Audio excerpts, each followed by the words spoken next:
नमस्कार दोस्तों। आज इस पाम से, इस हथेली से हम एनालिसिस करेंगे आपके संतान योग का।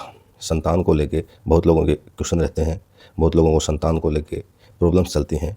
तो सबसे पहले हम देखते हैं इस हथेली में आपको ये समझाने का प्रयास करेंगे इसके द्वारा कि आपके जीवन में संतान का योग कब है, कैसे है, कितना है, किस तरह से आपको आशा रखनी चाहिए। तो सबसे पहले मैं ड्रॉ करता हूँ। आपकी ये है लाइफ लाइन, ये है आपकी मस्तिष्क रेखा और ये है आपकी हृदय रेखा। संतान के योग के लिए वो संकेत जो आपको समझने चाहिए, जिनको लेकर आपको आसान्वित होना चाहिए, ये आपका शुक्र का क्षेत्र है। सबसे ज़्यादा ज़रूरी है संतान की प्राप्ति के लिए आपका शुक्र उठा हुआ हो, घेरे के रूप में खूब स्पेस लिए हुए हो और उस पर खड़ी रेखाएं हो।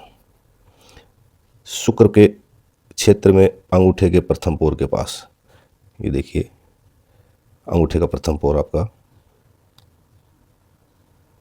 यहाँ से आपका अंगूठा आरंभ होता है। एक संकेत, एक इशारा इस बात का ये है कि आप अपने अंगूठे के प्रथम पोर को रीड कीजिए।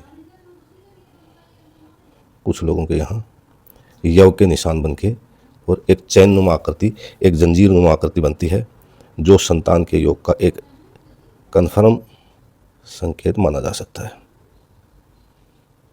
यदि ये ड्राइंग में बड़े हैं तो हथेली में छोटे यव के निशान, और ये जरूरी नहीं कि वो निशान आपके 3, 4, 5, 6 से कुछ हों, 2 भी हों तो भी चल जाता है। यव का मतलब एक दूसरे से गुथी हुई बेल जैसी आकृति, छोटे छोटे यव के निशान आपके अंगूठे के प्रथम पोर की रेखा पे बने। तो ये संतान की प्राप्ति का एक पहला ऐसा संकेत है जिससे संतान प्राप्ति में शास्त्रों में, समुद्र शास्त्र में कीरों के द्वारा उपयुक्त माना गया है कि जिन लोगों के ऐसा है वो निराश न हो। दूसरा योग आपके इस अंगूठे के प्रथम पोर के पास में खड़ी रेखाओं का होना। 1, 2, 3, 4 खड़ी रेखाएं यदि अंगूठे के प्रथम पोर के पास हैं तो आप ये मानिए आपको निराश होने की बिल्कुल कतई ज़रूरत नहीं है। आपके जीवन में संतान का योग अवश्य है। शुक्र उठा हुआ है, स्पष्ट है, बड़ा घेरा लिए हुए है, यव के निशान अंगूठे के पोर पे बने हुए हैं, पोर के नज़दीक खड़ी रेखाएं हैं।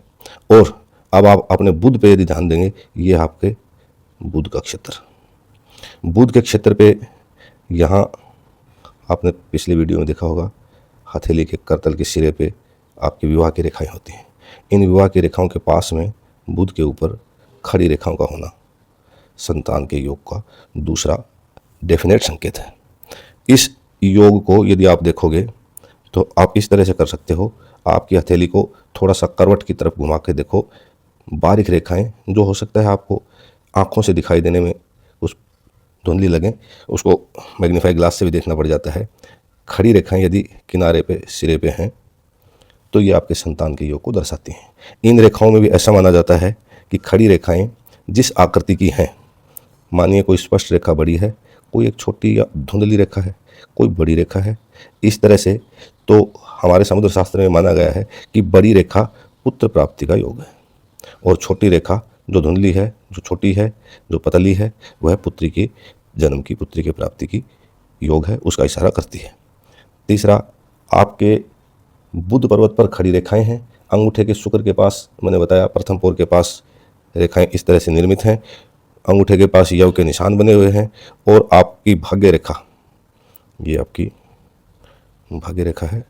भाग्य रेखा से एक शाखा, भाग्य रेखा शनि की रेखा है, शनि सुख के कारक हैं, और शनि की रेखा से बृहस्पति की तरफ कोई रेखा चली जाए, वो बृहस्पति क्षेत्र में कहीं भी पहुंच जाए तो बृहस्पति सुख के, संतान के, वैभव के, प्रभुत्व के उसके स्वामी हैं। शनि से बृहस्पति की ओर जाने वाली रेखा इस बात का प्रतीक है कि जातक को जीवन में संतान प्राप्ति होगी।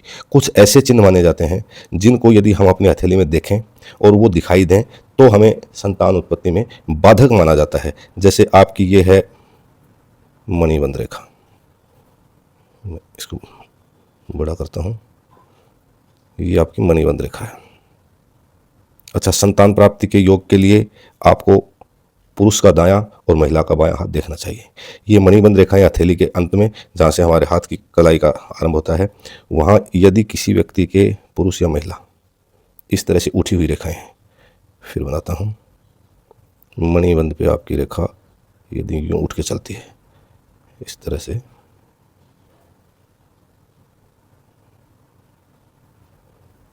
फिर सीधे चली जाती है, तो ऐसी रेखा संतान प्राप्ति के योग को बाधित करने वाली मानी जाती है। इसी तरह मानिए आपकी हथेली में कनिष्ठांगुली का ये प्रथम पोर है। कुछ हथेलियों में ऐसा होता है कि ये प्रथम पोर कनिष्ठांगुली में नहीं हो और इस पोर की इस रेखा के बगैर आपकी कनिष्ठांगुली सीधी हथेली से मानो जुड़ी हुई है। इस पोर की यह रेखा गायब होना संतान प्राप्ति में बाधक का एक स्वरूप शास्त्रों में माना गया है। आपकी हथेली, बहुत रेयर केस ऐसा मिलता है कि कोई किसी पोर की रेखा किसी व्यक्ति के हाथ में नहीं हो, लेकिन यदि किसी को दुर्भाग्य से ऐसा हाथ मिल जाए जिसको ऐसा लगे कि मेरे प्रथम पोर की रेखा हथेली में नहीं है, तो इसे संतान प्राप्ति की मार्ग में हम दिक्कत और बाधा के रूप में मानते हैं, ऐसा करते हैं। साथ ही केवल मात्र आपके हथेली के दो ऐसे संकेत आपको निराश नहीं करना होना चाहिए। इसके अलावा बहुत सी ऐसी चीज़ें होती हैं। आपका शुक्र उठा हुआ है, आपका गुरु साफ सुथरा है, आपकी जीवन रेखा बिना किसी बाधा के, बिना किसी कमजोरी और उसके अपने जीवन में बढ़ रही है, आपकी मस्तिष्क रेखा जीवन रेखा से जुड़ के निकल रही है, तो ये सारे योग हैं कि आपको संतान की प्राप्ति होगी।